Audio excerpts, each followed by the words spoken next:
হবিগঞ্জ জেলার বাহুবল উপজেলায় ফর্দখোলা গ্রামের একটি বাড়ির সকলকে হাত মুখ বেঁধে প্রায় ৪-৫ লক্ষ টাকার মাল সামানা নিয়ে যায় এক দল ডাকাত।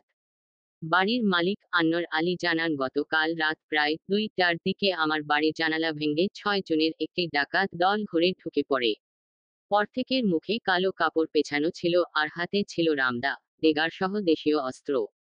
তারা আমাদের সকলকে হাত মুখ বেঁধে ফেলে পরে শোকেস আলমারি ভেঙে ৪ ভরি স্বর্ণ ও নগদ ২৫,০০০ টাকা আর ৩টি অ্যান্ড্রয়েড মোবাইল নিয়ে যায়।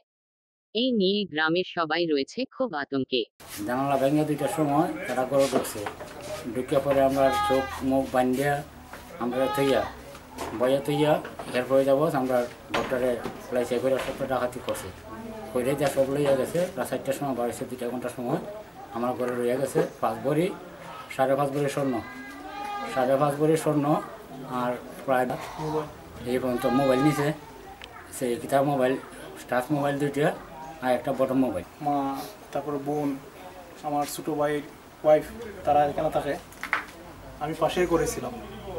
তো রাত্রে তারা ৬ জন মানুষ আসে, এসে তাদের প্রত্যেকের হাতে রান্দা ছিল, লম্বা লম্বা রান্দা দিয়ে তারা সবাইকে মানে বেঁধে ফেলে। তো এই জানলা ভেঙে ঢুকে পড়ে, ঢুকার পরে সবাই বেঁধে ফেলার পরে মানে যা যা ছিল সামান, স্বর্ণ অলংকার, আমার ছোটো ভাইয়ের মানে বাইরে থাকে তার ওয়াইফের যে স্বর্ণ অলংকার, আমার ছোটো বোনের স্বর্ণ অলংকার, এগুলো সব কিছু নিয়ে যায়।